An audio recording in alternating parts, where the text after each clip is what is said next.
주신 하나님 말씀은 신약성경 요한계시록 2장 12절부터 17절 말씀 우리가 교독으로 공부하겠습니다. 요한계시록 2장 12절에서 17절 말씀입니다. 제가 가진 성경은 신약성경 400페이지에 있습니다. 버가모 교회 사자에게 편지하라. 좌우에 날선 검을 가지시니가 이르시되 내가 어디에 사는지를 내가 아노니 거기는 사단의 권자가 있느니라. 내가 내 이름을 굳게 잡아서 내 충성된 주인 안디가 너희 가운데 어서 사단이 사는 곳에서 죽이기를 하려고 나를 믿는 믿음을 저버리지 아니하였다. 그러나 내게 두어 가지 책망할 것이 있나니 거기 내게 발람의 구원을 지키는 자들이 있더라. 발람이 발락을 가르쳐 이스라엘 자손 앞에 걸림돌을 놓아 우상의 제물을 먹게 하였고 또 행음하게 하였느니라. 그러므로 회개하라. 그리하지 아니하면 내가 내게 속히 가서 내 입의 검으로 그들과 싸우리라. 귀 있는 자는 성령이 교회들에게 하신 말씀을 들을지어다. 이는 그에게는 내가 가르쳐주라 만나를 주고 또 인도를 주다는데 그들 위에 피를 기록한 것이 있나니 받는 자 앞에는 그 이름을 알사하리로니라. 아멘. 이 시간 같이 기도하겠습니다. 사랑하는 하나님 아버지, 오늘도 주님의 말씀의 은혜 자리로 나옵니다. 우리가 정말로 깨달을 건 깨닫게 하시고 회개할 거 회개하게 하시고 주님 앞에 결단할 것들을 온전히 결단함으로 우리가 실천할 수 있도록 우리에게 믿음과 은혜 허락하여 주시옵소서. 우리의 연약함을 온전히 주님 앞에 내려놓습니다. 오늘 이 시간도 정결케 하시고 온전케 하여 주시옵소서. 예수님 이름으로 기도드렸습니다. 아멘. 오늘 본문 말씀은 이제 이렇게 그 세 번째 교회를 향한 하는 우리 예수님의 그 서신입니다. 먼저 이렇게 첫 번째 서신이 에베소 교회였습니다. 그리고 또 그 서머나 교회, 그 다음 오늘 이어서 버가모 교회 세 번째 교회가 되는데, 에베소 교회를 향해서는 너희가 참고 게으르지 않고 너희들이 인내했던 것 내가 다 안다는 거예요. 그리고 진리에 대한 올바른 그 분별력으로 이단도 쫓아내고 교회 안에 그 모든 정말로 불신자들이나 불순한 세력들을 다 몰아냈다는 거예요. 그러나 한 가지 너에게 책망할 게 뭡니까? 너희가 처음 사랑을 버렸다는 겁니다. 그래서 처음 행위를 너희가 가져라. 우리 예수님께서 그것을 책망하셨습니다. 그리고 또 두 번째 이렇게 또 뭐라고 합니까? 서머나 교회에 대해서 이렇게 말씀하시는데 책망이 없어요. 책망하기보다는 예수님께서는 칭찬과 격려를 하십니다. 이 환난과 궁핍 속에서 살고 있지만 너희들은 실상 부유한 자, 너희들은 영적으로 부유하다. 우리 예수님이 그렇게 말씀하십니다. 세상적으로 우리가 정말 그 부유할 수는 있습니다. 그러나 영혼이 가난하다면은 마지막 때에 주님 다시 오실 때 우리는 부끄러움 당하고 우리는 지옥의 멸망의 구렁텅이로 빠질 수밖에 없습니다. 그러므로 우리가 이 세상 살면서 물질적으로 가난하더라도 우리가 영적으로 부유한 자가 될 때 예수 그리스도를 소유하고 우리가 정말 구원의 확신을 찾고 살아갈 때 우리는 세상 그 누구보다도 복된 자가 되는 줄 믿으시기 바랍니다. 다른 거 붙잡지 마세요. 돈을 붙잡아도 그거 온전치 못합니다. 사람 붙잡아도 그거는 이렇게 언젠가는 또 관계가 끝이 나게 되어 있습니다.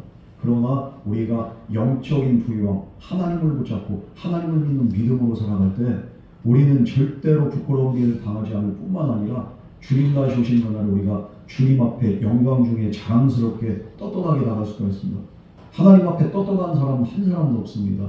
다 흠이 있고 다 실수가 있고 다 누구나 정말로 하나님이 보시기에는 어두운 면이 있어요. 그러나 우리 예수님께서 말씀하시는 거예요. 너희가 죽도록 충성해라. 너희는 부유한 자. 이 부유함 가지고 너희는 끝까지 승리해. 그러면은 생명의 면류관을 내가 너희에게 주겠다. 오늘 우리가 바라봐야 되는 것은 생명의 면류관 그리고 또 영생의 소망밖에 없는 줄 믿으시기 바랍니다. 영원한 것을 바라봐야지 잠시 잠깐 것 때문에 우리가 이렇게 낙심하고 믿음 저버리는 것, 이건 정말 어리석은 일입니다. 나중에 너희들이 10일 동안 환난받는다는 거예요. 이 10일이라는 그렇게 이 기간이 하나님 보시기엔 짧지만 인간적으로는 상당히 긴 시간일 수도 있습니다. 왜냐하면 하나님께는 천년이 하루 같고 하루가 천년 같은데 천년이 하루 같은 건 하나님 관점이고 이렇게 천년이 이렇게 또 하루가 천년 같은 거는 하나님의 시간 하루가 천년 같은 건 또 인간의 관점이에요. 하나님이 열흘이라고 했어요. 이 열흘이라는 것은 정말 그 상대적으로 이 상대적인 시간에 거의 그래도 한 챕터가 이렇게 넘어가서 다음 챕터로 넘어가는 그런 시간이니까 이 물리적인 시간에 그래도 끝이라고 할 수 있습니다. 그런데 이게 언제인지는 알 수 없어요. 그런데 하나님 보실 때는 잠시 잠깐. 그때는 알 수 없지만 너희는 끝까지 승리해서 그래서 생명의 관을 받는 자들이 되어라. 우리가 그래서 언제 주님 오실지는 알 수 없지만 분명한 것은 주님은 완전한 때에 주님의 시간에 다시 오십니다. 그때를 우리가 항상 기억하면서 하루하루 믿음으로 살아가야 됩니다. 오늘 말씀은 요한계시록 2장 12절에 17절 말씀. 이건 무엇입니까? 우리의 신앙의 길과 하나님의 교훈, 이거에 대해서 이렇게 우리가 이렇게 말씀을 하고 있는데, 이 본문은 예수님께서 고가모교회에 보내신 편지로 이들이 지키고 있는 믿음에 대해서 주님이 알고 계세요. 그러나 또 이들이 조심해야 될 것들이 무엇인가, 주님이 또 경고한 내용이 무엇인가, 이거에 대한 엄중한 또한 경고가 되고 또 우리에게 이렇게 또 주신 하나님의 근엄한 메시지가 됩니다. 오늘 그 나타나신 주님의 모습은 에베소 교회에 나타나신 모습보다 더 살벌합니다. 양날의 검을 가지고 이렇게 주님께서 나타나신 거예요. 도대체 뭐 때문에 그럴까? 우리 주님께서 그 교회의 상황에 맞춰서 다른 모습으로 나타나시는데, 오늘 우리가 정말로 주님 앞에 가는 그날에 우리는 어떤 모습의 주님을 마주하게 될까요? 정말로 인자하고 그리고 또 영광스러운 그 주님의 얼굴을 봐야 되는데, 근엄하고 무서운 주님의 얼굴의 모습을 우리가 보게 될 때 우리에겐 심판이 그냥 이렇게 멀지 않은 거예요.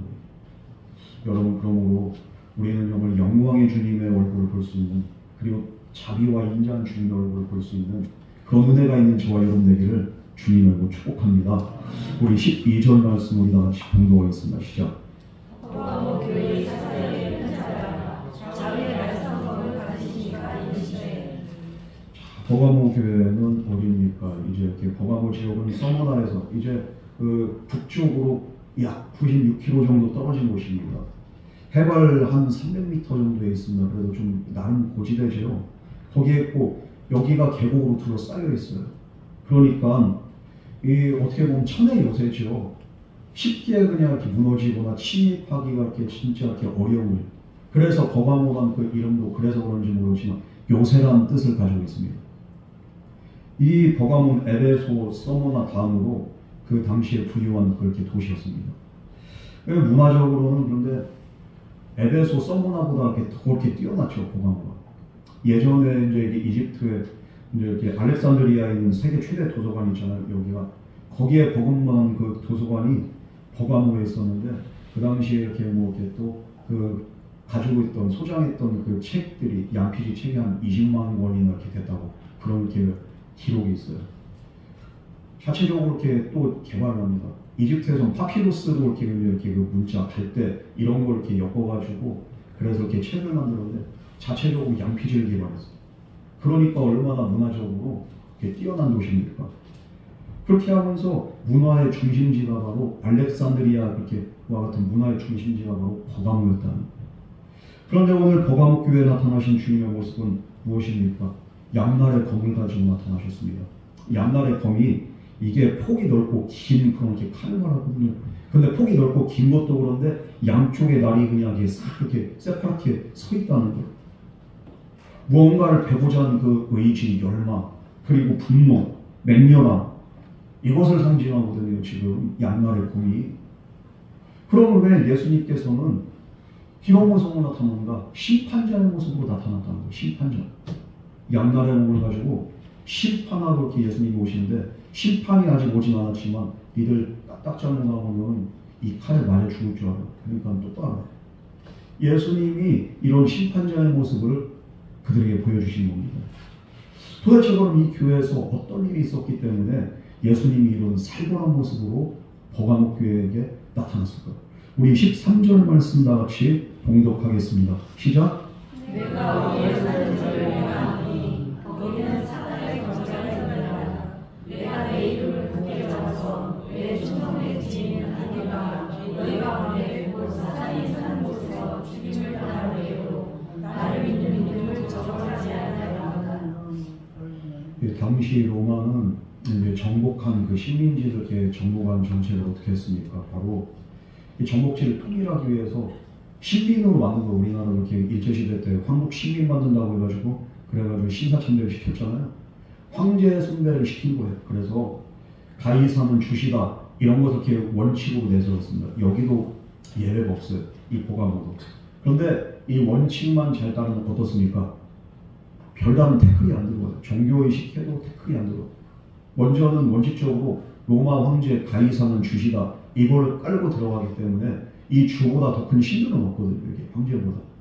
그러니까 이걸 먼저 원칙으로 하면서 하는 종교생활 터치 안 했어요. 이렇게 황제 숭배 이것이 이렇게 많이 날 뿐만 아니라 황제 다음으로 이제 우상 숭배 또 본고장이 버가모였다고 할 수 있습니다. 그러니까 그리스도인들에게는 황제가 주라고 고백하고 이렇게 강요할 뿐만 아니라 주변엔 또 우상의 그냥 이렇게 진짜 소굴이었다는 거예요. 그래서 예수님께서 이 버가모를 보면서 이렇게 뭐라 합니까? 네가 있는 곳 어디에 사는지를 내가 아노니 거기는 사탄의 권자가 있는 데다. 그만큼 신앙생활하기가 힘들었다는 거예요. 황제 숭배는 둘째 바람은 서럽고요. 로마 그리스 아테네 여신도 있고 그리고 이렇게 또 제우스를 모셨습니다. 그리고 그리스 신화에서 제우스는 그 신들의 신이잖아요. 모든 신들의 아버지 격되고 이렇게 신들의 신이 바로 제우스고 이 제우스와 아테네를 모신 신전과 제단이 얼마나 큰지 이 보가모라는 도시 서모나보다도 수십 년 전에 먼저 신전이 세워진 곳이 바로 버가모라고 할 정도로 그러니까 예수님께서도 특별히 인정한 게 야 네가 있는 곳은 사탄의 권좌야. 서머나를 향해서도 사탄의 권좌까지는 얘기 안 하시는 예수님이 여기는 그만큼 힘들고 어렵다는 거예요.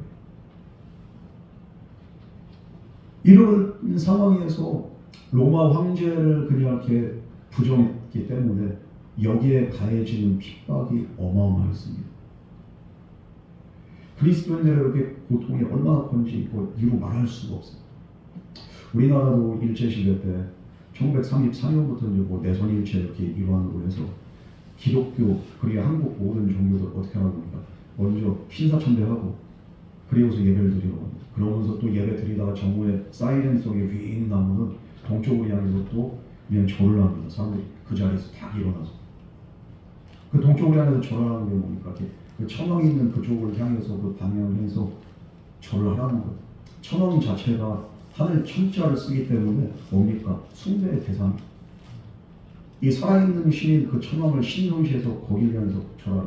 로마 황제를 향해서 황제는 나의 주시다 이런 거랑 현대판 진짜 이렇게 황제 숭배와 마찬가지. 여기에 그렇게 진짜 동조하지 않는 교회들 목사님들이 그걸로 돌아가신 목사님들만 거의 50여 명 되고 거기에 그렇게 또 가담하지 않아서 투옥된 성도들만 해도 2,000명이 넘고 기독교 역사를 이렇게 보면 그런데 대다수의 교회들은 훨씬 많은 교회들은 거기에 이렇게 순복을 하죠.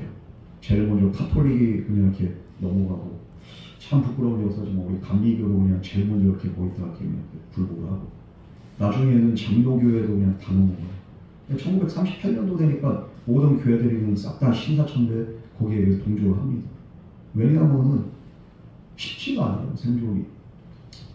잡아가거나 교회를 폐쇄하는데 어떡합니까? 그렇기 때문에 이게 이렇게 쉽지 않은 상황에서 생존을 선택해서 한국 기독교들이 이렇게 좀 이제 부끄럽지만 생존하기 위한 그 전략으로 그냥 이렇게 우리가 하는 거 그냥 국민 의례와 같은 거 스스로를 그냥 이렇게 합리화하고서 여기에 넘어갑니다. 그럼 이렇게 오늘날 이렇게 현대 교회들은 일제 교회 그 시대 교회들에 비하면 우리가 믿음이 더 낫다고 할 수 있는가? 아니요. 제가 볼 때는 오늘날 만약에 그런 일들이 있으면 모르겠어요. 정말로 몇 개 교회가 남을 수 있을지. 부끄러운 일이지만 정말 이런 상황에서 너무 힘들어요. 우리가 이렇게 누구나 다 알지만 코로나 시기를 그렇게 겪으면서 교회들이 얼마나 많이 그냥 이렇게 또 폐쇄된 데도 많고 그리고 또 이렇게 또 자발적으로 이렇게 타협한 데도 많습니까? 고난의 축도 안 끼는데도 교회들이 그렇게 해서 무너져서 성도들이 흩어지고 지금 아직까지 회복이 안 되는 지금 몸살을 앓고 있어요. 지금 한국 교회가. 이 당시에 그래서 버가모 교회는 정말로 힘들게 신앙생활을 이어갔다는 거예요. 핍박은 말할 것도 없고 여기에서 순교자가 나오는데 오늘 보면은 대표적인 그렇게 그 순교자 이름을 특별하게 우리 그 주님께서 거론하십니다. 바로 안디바라는 사람이죠. 이 버감교회가 예수님의 이름을 부인하지 않고 그래도 끝까지 믿음을 지키면서 거기서 대표적인 순교자가 나오는데 그게 바로 안디바. 헬라어 이렇게 원어로 하면 안티파스라고 해요. 안티파스. 이 사람이 이렇게 충성된 증인이었음을 이렇게 우리가 알고 있는데 순교할 때까지 예수님의 이름을 굳게 붙잡았다고 오늘 본문 말씀은 그렇게 이야기를 하고 있습니다. 이 안디바는 고대 로마 시대에 살던 사람인데 출생지 배경에 대해서는 이렇게 구체적인 정보가 전해지지가 않아요. 근데 초대교회 교부가 뭐라고 하냐면 이 안디바가 이제 정말로 그렇게 어떤 그렇게 출생 소리나 어쩌고저쩌고 그런 것들이 있지만 이거는 이렇게 제대로 된 이렇게 전승이 아니라서 이건 패스하지만 그런데 초대교회 당시의 문헌 기록에 따르면은 이 안디바라는 사람이 어떤 사람이냐 도미티아누스 황제 도미티안이라고도 하죠. 이 박해 속에서 믿음을 배반하지 않았다는 거예요. 웬만해선 도미티안 황제는 어떻게 합니까? 추방을 보내요. 안 죽여요. 근데 이 사람은 죽였어요. 이렇게. 왜 그렇습니까? 황제 숭배를 고발할 뿐만 아니라 황제가 엄격히 그만 이렇게 그 복음을 전하는 것을 두려워하지 않아요. 복음을 전하다가 로마 제국의 압박과 우상 숭배 문화 속에서 어떻게 합니까? 신앙 끝까지 지켰다는 거예요. 그렇게 하다가 그로 인해서 순교하게 되는데 이 구체적인 순교 방식이 여러 가지 설들이 있는데 가장 이렇게 많은 그래도 이렇게 신빙성 있다고 하는 소리 뭐냐면은 전통적으로 이제 이렇게 노황소 그렇게 노당소 안에 이렇게 갇혀서 사람이 타서 죽는 거예요. 한번 이렇게 사진 한번 보실까요? 밑에 이렇게 사진 하나 있는데 위에 이게 노수로 만든 황소예요. 이게 여기에 이제 사람을 집어넣습니다. 그리고 밑에 불을 때우죠. 이 황소 배 있는 부위에 이제 이렇게 이게 불이 올라와서 배 쪽이 이렇게 시뻘겋게 이렇게 달아오르고 그 안에 사람이 있어. 사람이 타 죽으면서 소리를 꽉 지르면은 이 황소 밖에서 이렇게 사람이 비명지르는 소리가 소 울음소리랑 비슷하게 난다. 이걸 보면 사람들이 공포에 빠져서 그래서 이제 이거 황제한테 이렇게 반역을 못하게 하고 그리고 또 교회를 이렇게 또 이렇게 예수 그리스도를 이제 이렇게 못 믿게 하고 그런 이렇게 효과. 진짜 웬만한 죄인은 이렇게 저기에다 가두지 않죠. 끔찍한 이렇게 형벌입니다. 근데 이 안티파스가 안디바가 이런 형을 이렇게 받았다는 거예요. 이 팔라리스의 황소라는 그런 이렇게 도구입니다. 이게 기원전 6세기부터 이렇게 해서 이게 나오는 건데 여러분 한번 생각을 해보세요. 이 안에 들어가면 얼마나 뜨겁겠습니까? 이게 사람이 안에 들어가서 이렇게 엎드렸든지 이렇게 누워있든지 둘 중에 하나예요. 좁아요. 그러면서 이렇게 점점점 이렇게 다가오는데 거기서 그 뜨거움을 열기를 견디면서 그러다 이렇게 비명지르다 그렇게 죽는.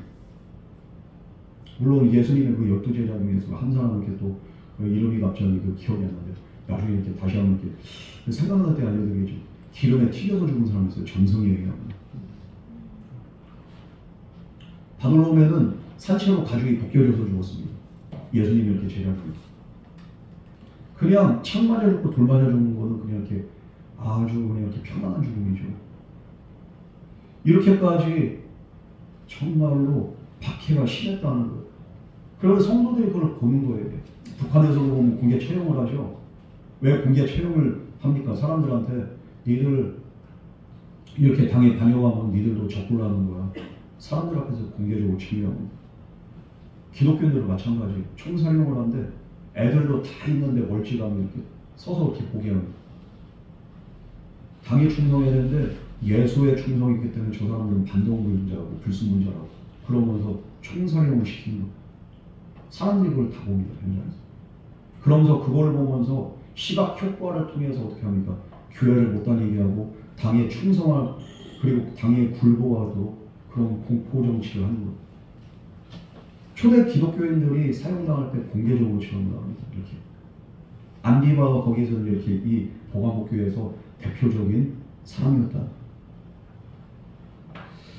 여러분 그럼에도 불구하고 보감복교회가 오늘 13절 말씀 보면은 내가 내 이름을 굳게 잡아서 내 충성된 주인 그 안디바가 너희 가운데 그 사탄이 사는 곳에서 죽임을 당할 때도 나를 믿는 믿음을 저버리지 아니하였도다. 이걸 보고 이들이 두렵고 떨림에도 불구하고 예수님을 끝까지 붙잡았던 게 거기가 바로 버가모 교회였다는 거예요. 안디바가 어떻게 죽는지를 봤음에도 불구하고 그들은 예수님을 부인하지 않고 저버리지 않았다는 거예요. 여러분, 우리는 어떻습니까? 우리가 만약에 북한에서 태어났어요. 그 뭐 이렇게 통계가 이렇게 맞는지 모르지만 그래도 북한 내에 명맥을 유지하는 그리스도인들이 20만 명 정도 된다는 거예요. 성도들이 몰래 예배를 드립니다. 그런데 그러다가 잡히면 어떻게 됩니까? 공개 처형이나 한 번 이렇게 1970년대죠. 이렇게 도로 이렇게 그렇게 공사를 하는데 갑자기 이게 도로 공사하는 차량이 땅속으로 쑥 꺼지는 거예요. 봤더니 무슨 토굴 같은 데가 있어. 거기에서 예수 믿는 사람들이 몰래 그냥 이렇게 거기서 예배드리고 그런데요. 땅속에서 토굴 같은 걸 파가지고 거기가 그냥 이렇게 탁 드러나고 성도들이 잡혔어요. 성도들 보는 데서 목사는 바로 그냥 이렇게 사지에 말뚝이 탁 박히고 이게 뭡니까? 불도저로 밀어서 깔아뭉개서 죽여버려요. 애들을 붙잡아가지고 총살시킵니다. 하나하나씩 죽이는데 엄마 눈앞에서 그냥 애들을 죽이는 거예요. 너 예수 믿을래? 아니면 네 눈앞에서 애들 죽는 꼴 볼래? 근데 이 엄마가 끝까지 믿음을 시킵니다. 야, 두려워하지 마. 내가 곧 따라갈 테니까 그 주님 앞에 그냥 이렇게 먼저 가 있어. 엄마가 그랬다. 마지막 막내 아들이 엄마 막 오는데 그런데도 왜 주님 앞에 가는데 그 이쁘게 가라. 난 금방 따라간다. 그 말을 듣고서 아들이 이제 또 총살하는 중. 이게 북한에서 실제로 있었던 일입니다. 그럼에도 불구하고 믿음을 지킨 거예요, 성도들이. 여러분, 그 믿음이라는 게 진짜 죽도록 충성하는 게 바로 이런 상황이 돼도 끝까지 믿음을 잃지 않고 예수님을 부인하지 않고 떠나지 않고 이게 바로 죽도록 충성한 그런 믿음입니다. 우리가 할 수 있을까요? 가능하겠습니까? 버가모 교회는요, 이걸 하는 거예요. 눈앞에서 비명소리가 들리는 살이 타는 냄새가 나고 성도들이 그걸 보면서 얼마나 피눈물이 납니까? 그럼에도 불구하고 예수님이 구원자고 예수님이 나의 주, 나의 하나님이다. 이 사실을 굳게 믿었다는 거예요. 버가모 교회 성도들이. 여러분, 예수님께서는 그럼에도 불구하고 믿음을 저버리지 않았던 이 버가모 교회 성도들을 칭찬하셨습니다. 우리 주님은 마찬가지로 이 버가모 성도들이 끝까지 믿음을 지켰던 것처럼 저와 여러분들이 우리 옥돌교회와 성도들도 믿음을 끝까지 지키기를 우리 주님께서는 바라십니다. 지금 우리들도 하나님을 자꾸만 버릇쓰는 이렇게 세상의 그 문화, 세상의 정말로 악한 그 가치관, 이거에 우리가 이렇게 영향을 받는 게 아니라 이것을 단호하게 거부하고 세상은 뭐가 이렇게 그 주님이라고 합니까? 돈이 주님이라고, 권력이 우리의 주님이라고. 그러나 그럼에도 불구하고 나의 주 나의 하나님은 오직 나를 위해서 십자가에 달려 죽으신 예수님밖에 없음을 우리가 인정하고 고백하는 걸 나아가는 건 쉽지가 않아요. 사람들과 마찰이 있을 수도 있고요. 조롱을 받을 수 있고 멸시와 천대를 받을 수 있습니다. 그럼에도 불구하고 주님이 바라보신 진짜 성도는 어떤 사람입니까? 이 세상과 환경에 타협하지 않고 그래도 끝까지 예수님을 붙잡는 사람. 오늘 보면은 네가 내 이름을 굳게 잡았다고, 굳게 잡았다는 건 끝까지 붙잡고 안 놨다는 거예요. 죽을지언정 내가 이 이름 놓지 않고 예수님 배반하지 않았다. 그런 버가모 교회도 근데 책망을 받습니다. 쉽지가 않아요. 예수님께서 이 버가모 성도의 믿음이 온전하기만 했다면 책망하십니까? 온전한 그 믿음의 그 교인들이 있는 반면에 또 그렇지 않은 성도들도 있었다는 교회 안에. 끝까지 붙잡은 정도 이 사람들은 책망 받을 게 없어요. 오늘 누구를 향한 책망이냐? 그렇지 못한 교인들을 향한 책망이 바로 오늘 말씀입니다. 온전하기만 하면 교회 전체가 그렇다면 서머나 교회는 그런데요. 진짜 놀라운 거는 온 교회와 성도들이 한 마음 한 뜻이었다는 거예요. 그래서 책망을 받지 않은 거예요. 그러나 버가몬은 그게 아니었다. 그래서 오늘 양날에 40이 그냥 이 검을 들고서 그러고 나타나는 거예요. 쌀벌하게 니들 똑바로 해. 그럼 예수님이 무엇 때문에 이렇게 화가 나셨을까? 우리 14절에서 15절 말씀 우리 다 같이 봉독하겠습니다. 시작. 그러나 너희의 여호와는 책망할 것이 있나니 거기에 발람의 모든 지도자들이로다. 발람이 발람을 가르쳐 이스라엘 자손한테 걸린 돌을 놓아 우상의 재물을 먹게 하였고 또 흥망하였느니라. 이와 같이 예리고 율라당의 교훈을 지키는 자들이 있도다. 이 버가모 교회는 순교자가 나오고 그럼에도 불구하고 끝까지 믿음을 지켰음에도 불구하고 내부적으로 엄청난 적폐가 있었다.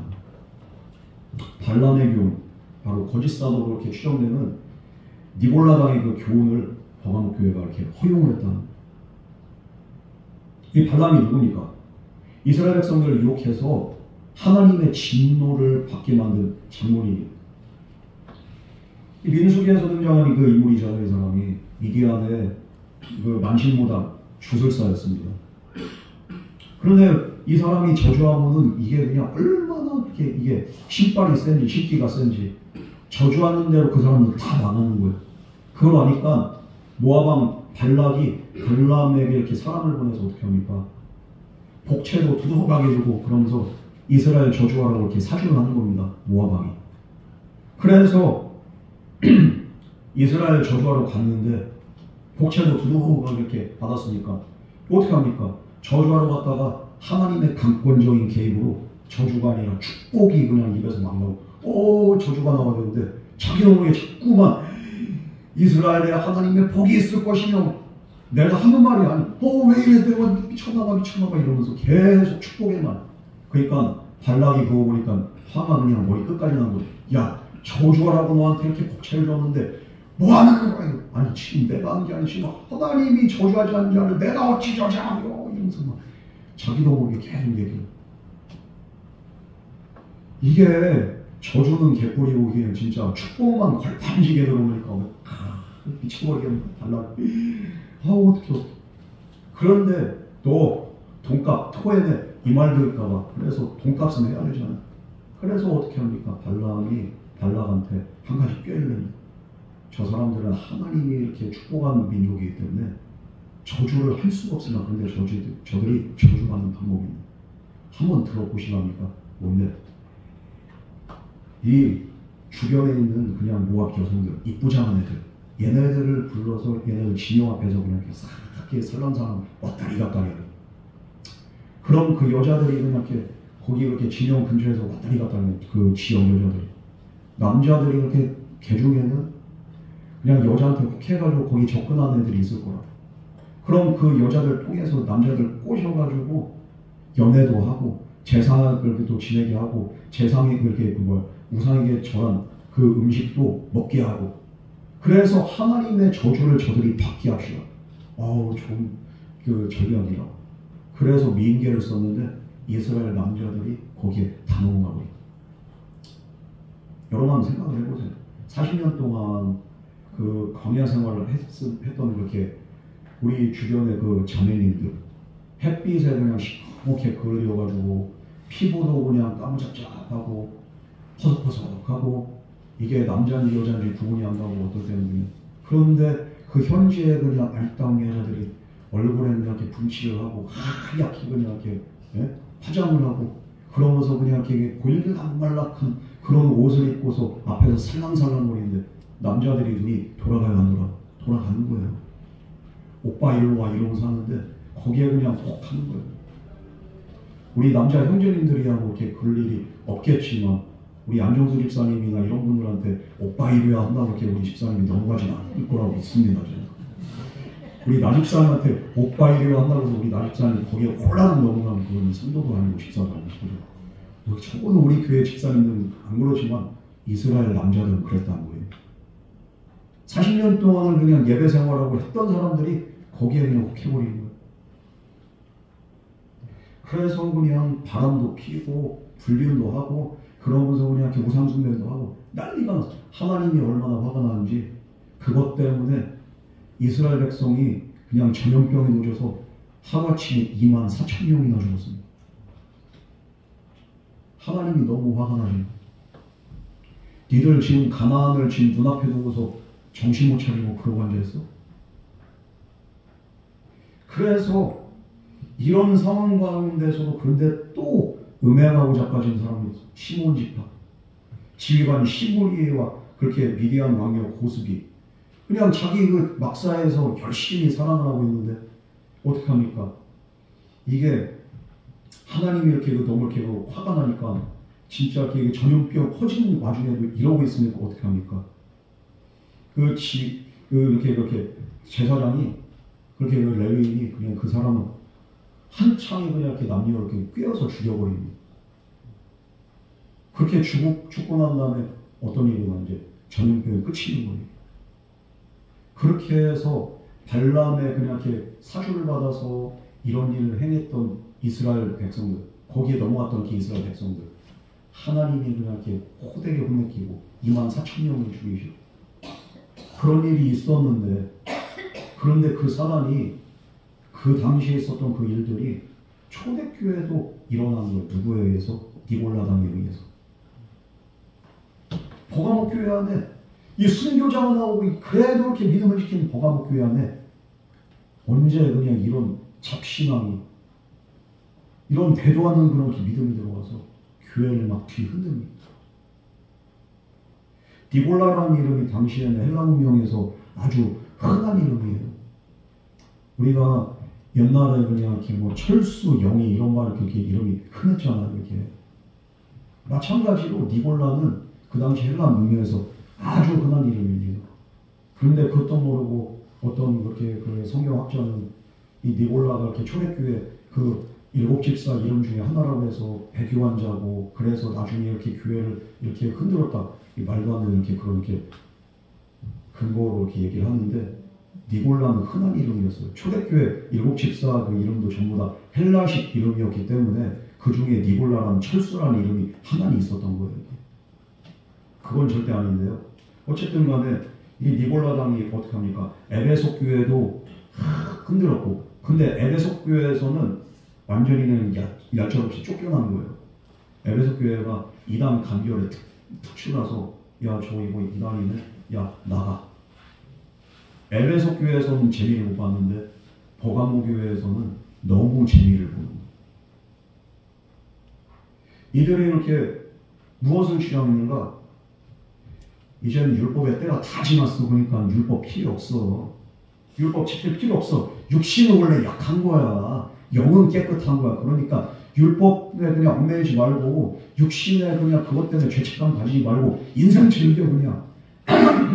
예수 믿었으니까 그걸로 된 거야. 그냥 한번 회개했으니까 그걸로 끝난 거야.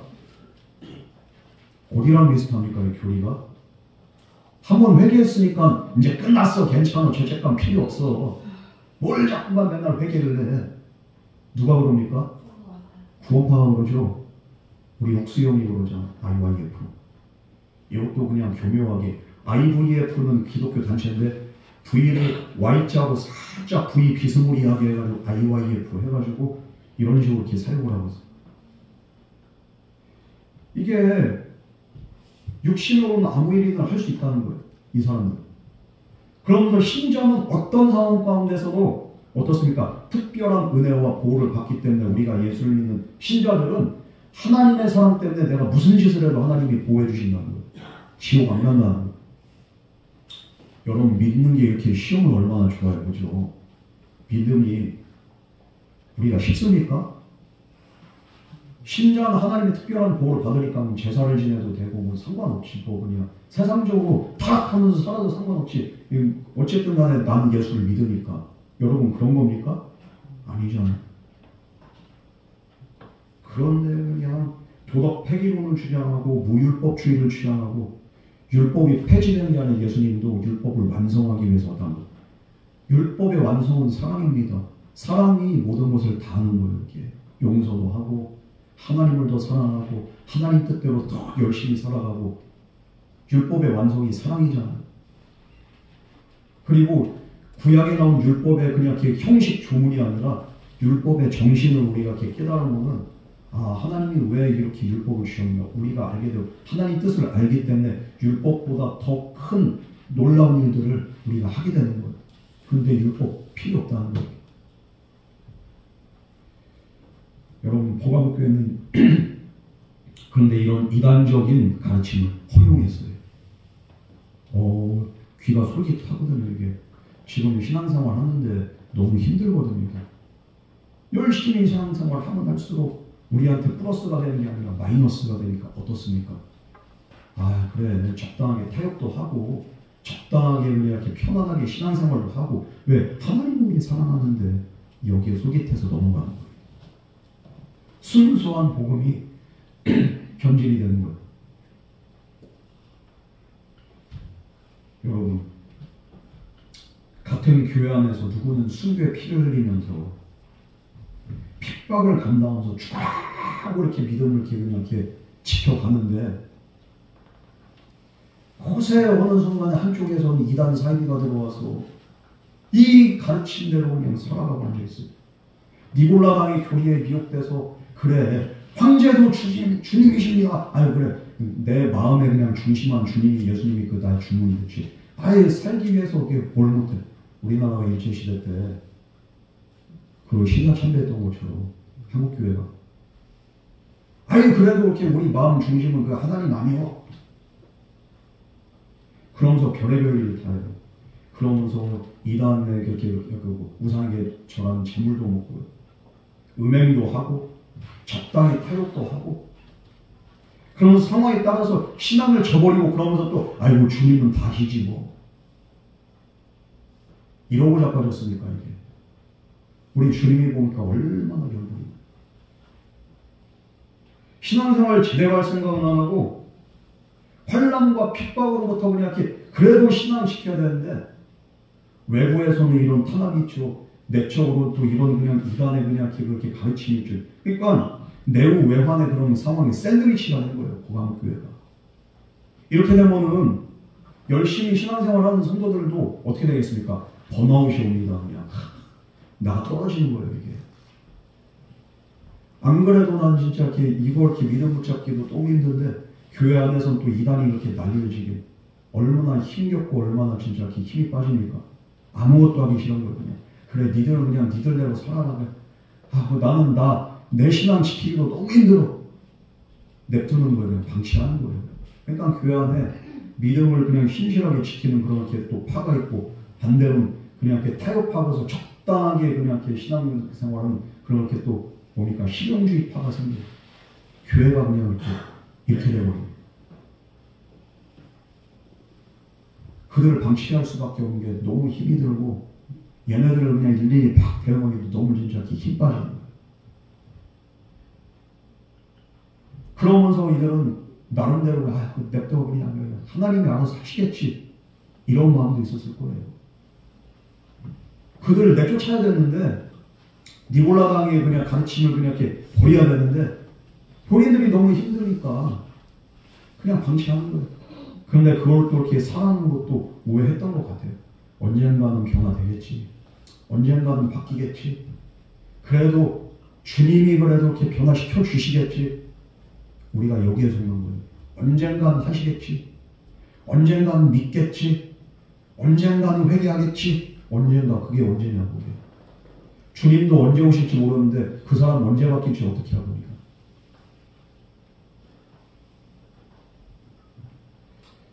이런 양면적인 그렇게 적폐를 청산하기 위해서 우리 예수님께서는 양날의 검을 들고서 버가목 교회 앞에 딱 서게 되는 겁니다.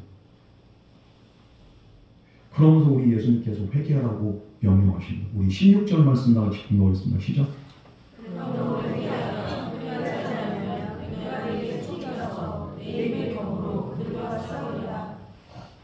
그러므로 회개하라. 교환의 잘못된 교훈이나 행위를 바로 잡으라는 거지.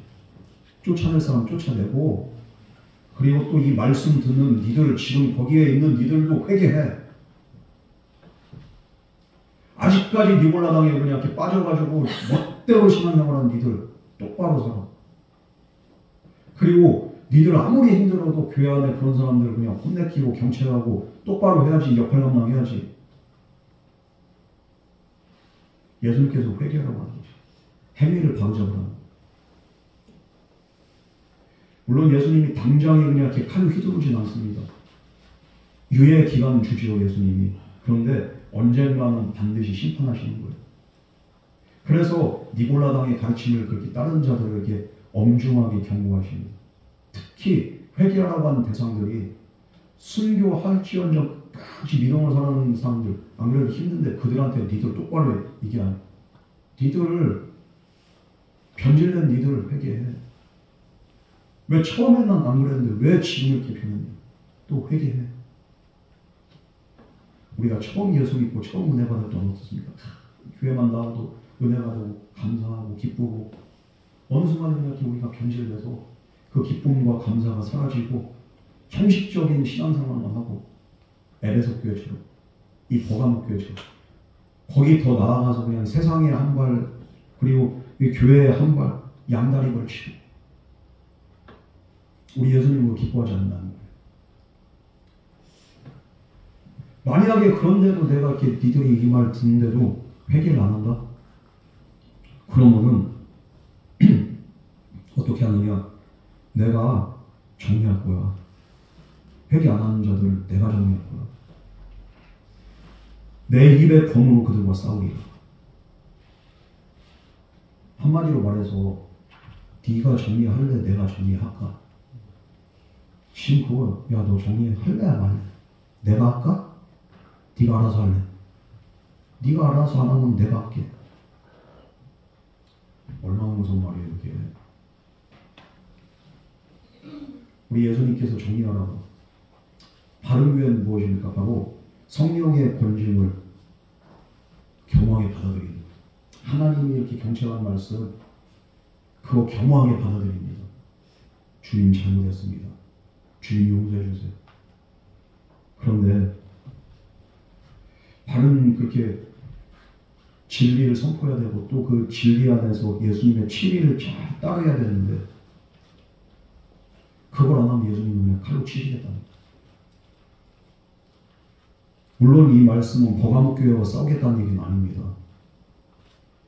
버가목 교회는 칭찬하시는 거예요, 예수님. 그런데 그 안에 그렇지 않은 교회들이 있기 때문에 그렇게 그런 성도들이 있기 때문에 니들 어떻게 할래? 교회 안에 지금 이렇게 돼 있지 않은지 정신 차려.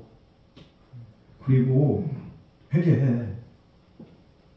교회 안에 있는 그들 우상의 재물을 먹고 음행하고 니골라당의 교리에 미혹된 자들 니들이 처리 못하면 내가 처리한다.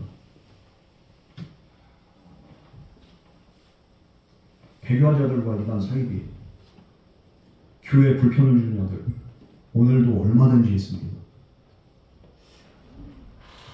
교회에 해를 끼친 자들 아무리 교회에 속해 있다 할지라도 성교 행세를 한다 할지라도 예수님은 그걸 보고 계세요. 지금 내가 칼을 휘둘러 놓은지 아닌지 그걸 보고 계신 거죠.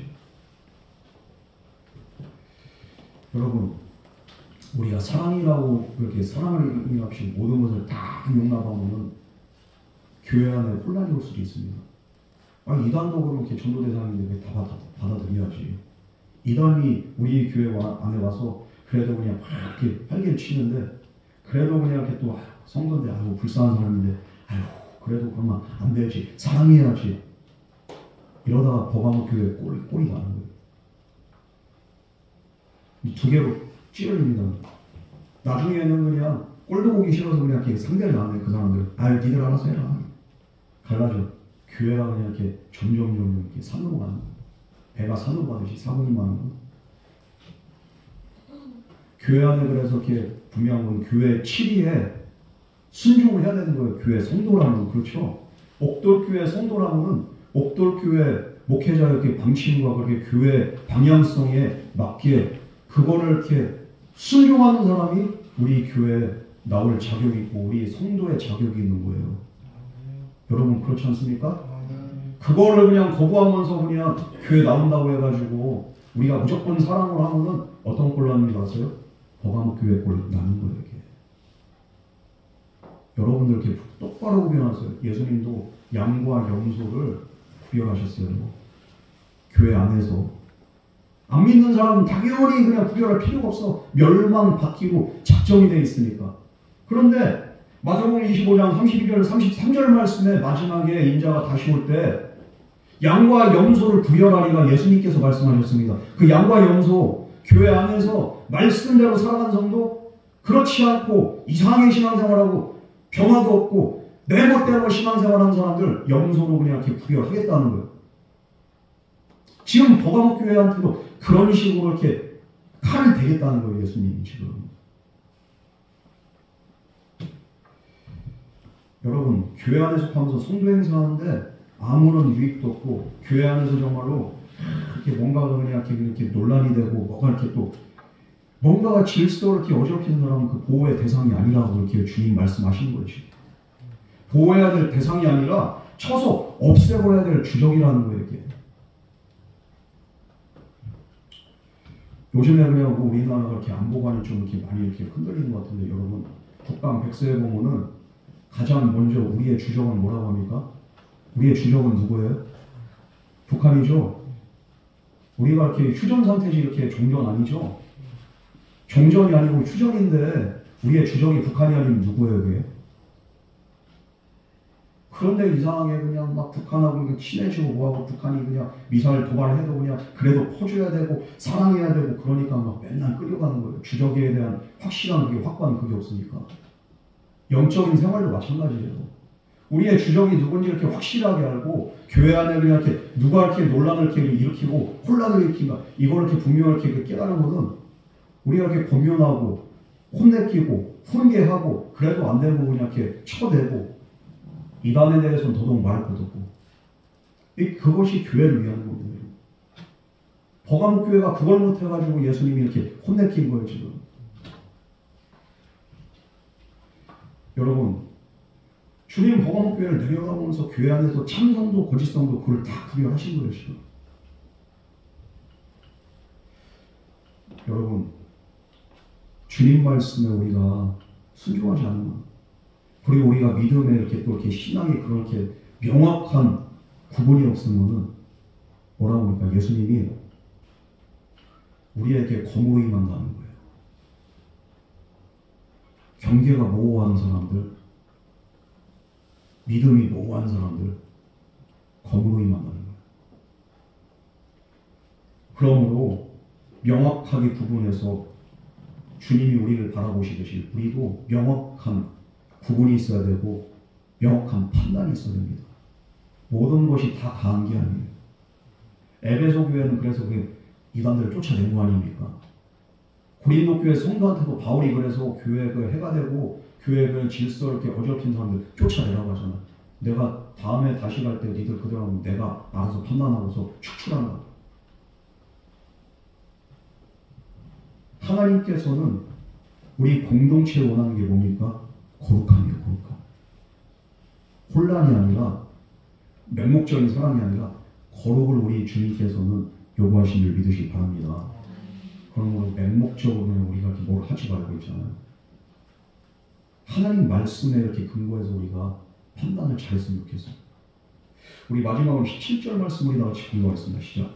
믿는 자는 성령의 교회를 하신 말씀을 들으라. 믿는 교회는 내가 감춰서 만나주고 또 인도를 주력하되 그 교회의 새 이름을 기록하시나니 받는 자 밖에는 그 이름을 알 사람이 없느니라. 자, 주님은 이긴 자에게 무엇을 준다고 했습니까? 준비된 이 숨겨진 감춰진 만나를 준다고. 이 만남은 하늘로부터 내려온 영적인 양식입니다. 신앙생활에서 영적인 공격과 하나님의 깊은 은혜 이것이 바로 감추어진 만나라고 할 수 있습니다. 영의 양식이죠.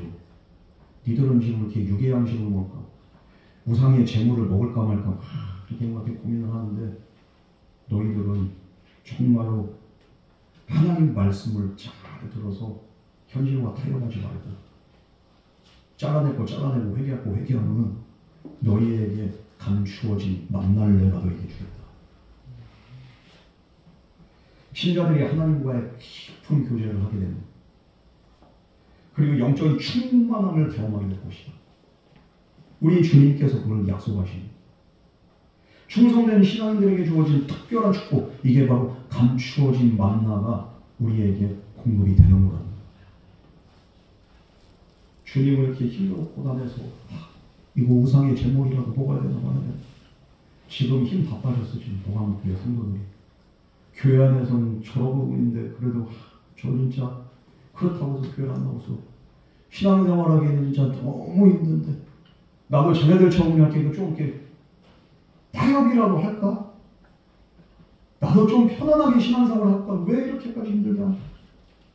이런 성도들에게 우리 주님이 회개하라고 하면서, 귀 있는 자는 성령이 그들에게 하시는 말씀을 들을지어다.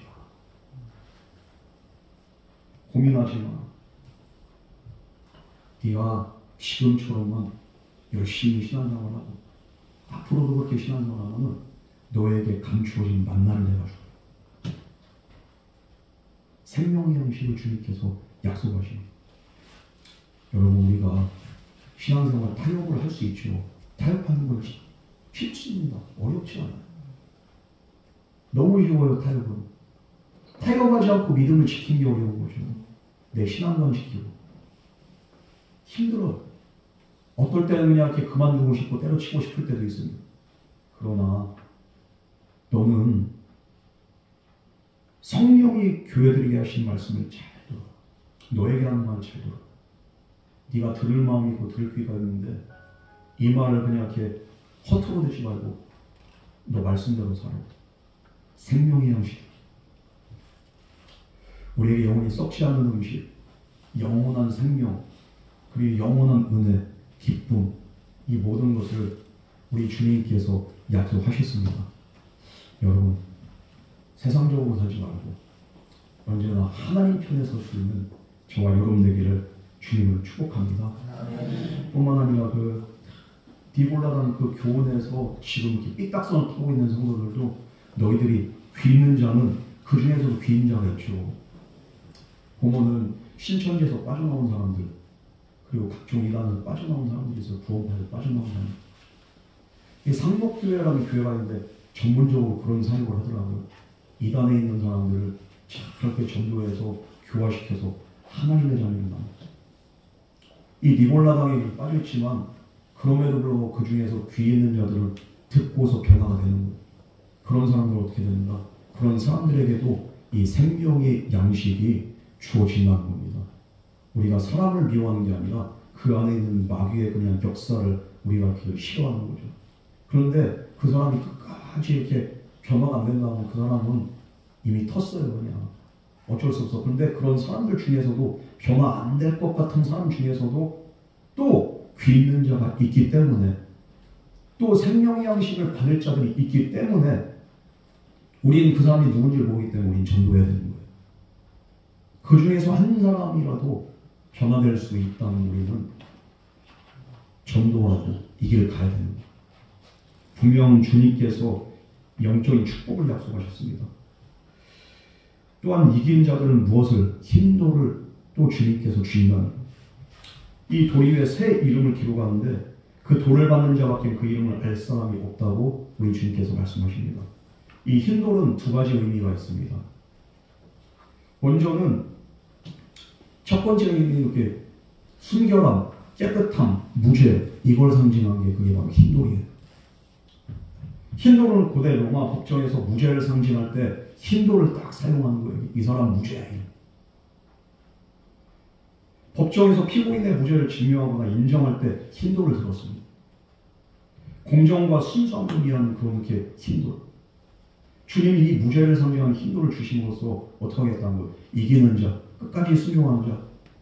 이 사람들은 죄사함 받고 주님 앞에 백보자 심판대 딱 설 때 이 사람들은 무죄 판결을 받는 거예요.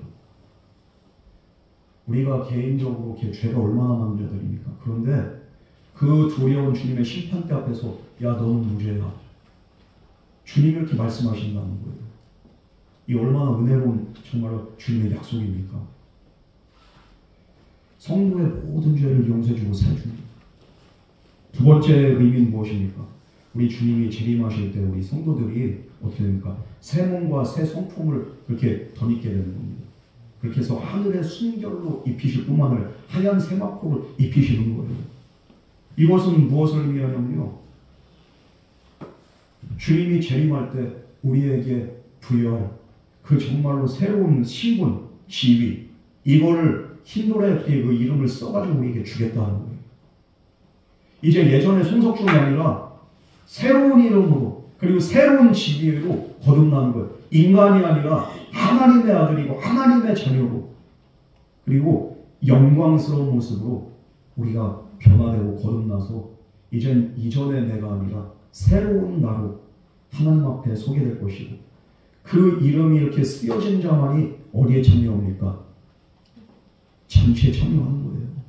그죠? 천국잔치에 참여합니다. 어린 양의 혼인잔치에 참여한 사람들, 흰돌에 이름이 적힌 사람들입니다. 새로워지고 새로운 이름으로 그냥 완전히 부활의 영광으로 거듭난 사람들, 반드시 잔치에 참여. 그래서 참여하기 위해서는 초대장이 필요하죠. 이것이 바로 그 초대장이에요. 이 사람은 이 참여할 자격이 있는 사람. 이 초대장에 그 적힌 이름대로 그냥 하늘로 들림받아서 그 사람은 영원한 영생 복락을 누리게 됩니다. 여러분, 끝까지 믿음 지킨 자들에게 천국잔치에 참여하는 그 은혜를 주신 그 주님, 그러니까 너희들이 힘들고 외로워도 지금 니들이 번아웃이 오고 다 때려치고 싶고 알아. 그러나 이 말 잘 기억하고, 내가 너희에게 감춰진 만난을 주잖아. 흰 돌에 너희 이름을 새겨서 너희에게 줄 거야. 서문학교에게는 이렇게 생명의 권을 주겠다고 했고, 이 봉암교회는 정말로 이 현실적으로 더 확실한, 정말로 너희들이 정말로 그렇게 먹고 싶은 영생의 만나를 내가 너희에게 주고, 그리고 너희들을 이렇게 초대하는, 그리고 너희들의 죄를 그냥 이렇게 사해줌을 보지만은 흰돌에 너희 이름을 새겨줄게. 그러니까 힘들었지 않아. 힘들어도 이겨내. 너희들이 이거 받을 거야. 이 시대 많은 교인들이 노골적으로 말은 안 해도 세상의 쾌락 그리고 성공을 예수님보다 더 가치 있는 것으로 여기는 사람들이 많이 있습니다. 그리고 그리스도인들은 남들이 보지 못한 것을 본다고는 하지만 그래도 욕먹는 거예요. 니들은 뭐 열심히 믿는 사람들 세상 조롱하고 멸시하니. 그럼에도 불구하고 오늘 주님 말씀 생각하면서 주님이 뭘 약속하셨습니까? 우리가 그래도 힘들어도 이겨내는 자들에게 생명의 만나를 주신다잖아요. 흰 돌에 내 이름을 새겨가지고 그 누구도 알 수 없는 그 천국의 초대장을 나에게 준다잖아요. 이게. 내 죄를 다 씻어주신다잖아요. 이게 얼마나 놀라운 일입니까? 이것을 바라보면서 우리가 기대하면서 우리가 믿음으로 살아가야 될 줄 믿습니다. 그러므로 천국의 부유함을, 이걸 봐. 천국의 부유함은 바로 이 만나를 주시고 나에게 이 초대장을 주시고 나에게 죄를 사해주신 그 주님 안에 있잖아요. 이 천국의 부유함을 우리가 기도를 통해서 정말 우리가 이렇게 또 맛보고 장착고 누리게 될 영원한 나라를 더욱더 간절하게 소망하면서 우리가 주님 붙잡고 믿음으로 버가목교회 성도들처럼 변질되지 않기 위해서 우리가 몸부림칠 때, 그럴 때 밭에 감추어진 보화를 발견한 사람처럼 우리는 복음 안에서 영원한 생명을 발견할 수 있게 될 줄 믿으시기 바랍니다.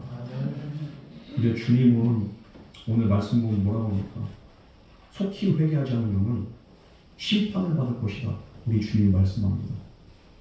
오늘도 저와 여러분에게 이렇게 요구되는 것은 회개입니다. 어디서부터 내가 잘못되는지, 내가 무엇을 타협하고 있는지 주님은 다 알고 계세요.